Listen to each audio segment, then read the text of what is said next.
21 जून वाले एग्जाम के लिए दो बहुत महत्वपूर्ण फैसले किए गए जिनका सीधे सीधे असर किसी को भी समझ नहीं आ रहा था। एक तो कि एयरफोर्स का इस्तेमाल करना, दूसरा टेलीग्राम जैसे ऐप का जो दुरुपयोग किया जा रहा था उसको लेके पर्टिकुलर फ्रेम ऑफ टाइम में सख्ती रखी गई। अपोजिशन इन दोनों बातों को लेकर माहौल उड़ा रहा था, कैसे देखते हैं इसे? देखिए, ये दुर्भाग्यजनक बात है। इन दिनों में हमारी प्रतिपक्ष, देखो प्रजातंत्र में प्रतिपक्ष की एक जिम्मेवारी का भूमिका है। वो हमको प्रशंसा नहीं करेंगे, हमारी कार्यक्रमों को स्क्रूटिनी करेंगे, करना भी चाहिए। हमारी कहीं कमी रहा है तो हमको उसको उंगली उठाएंगे, उसमें हमें उसको, मैं तो व्यक्तिगत रूप में इस प्रकार की आलोचना का स्वागत करता हूँ। लेकिन इसकी प्रमुख स्टेक होल्डर कौन थे? स्टूडेंट्स थे, बच्चे थे, छोटे उम्र के बच्चे थे।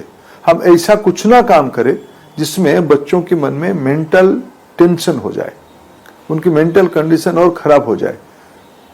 विशेष करके कांग्रेस पार्टी और उनके नेतृत्व ने जिस प्रकार की इरेस्पॉन्सिबल व्यवहार पिछले दिनों में किया है, बच्चों की भावना को लेके, बच्चों के मन में भ्रम, डर, भय पैदा करने की जो पूरा कोशिश किया है, वो तो चाहते थे एनटीए की एग्जामिनेशन, नीट की एग्जामिनेशन फेल हो जाए, किसी न किसी प्रकार के विघ्न आ जाए। वो समय का इंतजार कर रहे थे, लेकिन सब मिलकर जब सफलता प्राप्त हुई, उनको आज कष्ट हो रहा है। वो तरह तरह की पैंतराबाजी कर रहे हैं। ये गैर जिम्मेवार लोग हैं।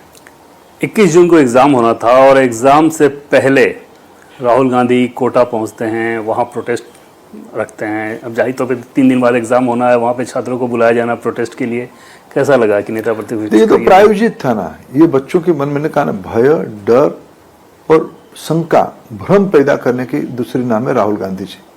खुद विषयों में स्पष्ट नहीं है, भारत को समझते नहीं है। बड़े भाई का रोल, अभिभावक का रोल, समाज के वरिष्ठ नागरिक का रोल क्या है? किसी भी परिस्थिति में हम समाज को पहले संभाले। हमें आलोचना से घबराहट नहीं है, आलोचना होनी चाहिए, हमारी भी आलोचना होनी चाहिए, लेकिन बच्चों की कॉस्ट पे होगी क्या? स्टूडेंट फास्ट अप्रोच हमारी होनी चाहिए। उन्होंने केवल कोटा नहीं पहुंचे। एक अनुभव मेरा हुआ, 19 जून को एक शाम को कहीं खबर आई कि नागपुर की एक विद्यार्थी, उसकी सेंटर अबू धाबी हो गया है जी। हमको भी न्यूज में आप लोगों के माध्यम से पता चला। वो उसकी, उस स्टूडेंट्स की, उस छात्र की ना खुद या ना परिवार वाले कोई एनटीए को संपर्क किया। एनटीए ने सो मोटो उनको संपर्क किया। जब उनको एनटीए को उन्होंने कहा कि हम तो परीक्षा देना, अभी परीक्षा देना चाहते हैं नागपुर में, एनटीए ने ये नहीं देखा वो अप्लाई कहां का क्या था। एनटीए के ऊपर आरोप लगना शुरू हो गया दूसरे दिन सुबह उसके पिताजी से, और उसके तुरंत चंद मिनटों के बाद माननीय राहुल गांधी जी से कि एनटीए ने गड़बड़ कर दिया। जबकि एनटीए तब तक स्पष्ट हो चुका था कि जो बालक, जो लड़का खुद अपने पिताजी की आईपी एड्रेस में 3 बार अप्लाई ट्राई किया है एप्लीकेशन करने के लिए कि मेरा सेंटर दुबई, अबू धाबी हो जाए, उन्होंने 4 दिन पहले से एडमिट कार्ड डाउनलोड किया है। 4 दिन पहले नहीं बताया। ये तो पैटर्न ध्यान में आती है। जब तथ्य रख दिया गया है कि भाई ये सारा विषय इन्होंने खुद अप्लाई किया था, उनकी चॉइस था अबू धाबी, उसके बाद भी राहुल गांधी जी ने उसको इशू बनाया। क्या बनाना चाहते थे? बच्चों के मन में डर पैदा करना चाहते, एनटीए के ऊपर अनास्था प्रकट करवाना चाहते थे। तो आप देश की जिम्मेवार लीडर ऑफ द ऑपोजिशन हो, आपसे संवेदनहीन व्यक्ति कोई नहीं हो सकता है। बात वहां तक रुकी नहीं। उनकी पार्टी की एक रैली हुई 21 तारीख को बेंगलुरु में जी। रैली किस समय में होती है? जिस समय बच्चों को परीक्षा केंद्र पे आना होता है। 3 बच्चे परीक्षा केंद्र तक पहुंच नहीं पाए उस रैली के कारण। उनके अभिभावकों ने समाज, मीडिया के सामने, हम तो मीडिया से देखे उस चीजों को। उस रैली में कौन संबोधित कर रहे थे? स्वयं कांग्रेस की राष्ट्रीय अध्यक्ष माननीय खड़गे साहब।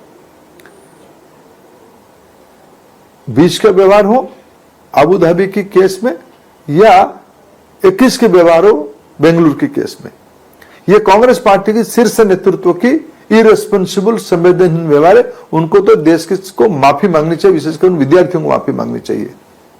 एक तरफ हमने देखा आपका एक वीडियो, जैसे जो सृष्टि छात्रा थी उनके लिए कैसे अरेंजमेंट सब कुछ किया गया।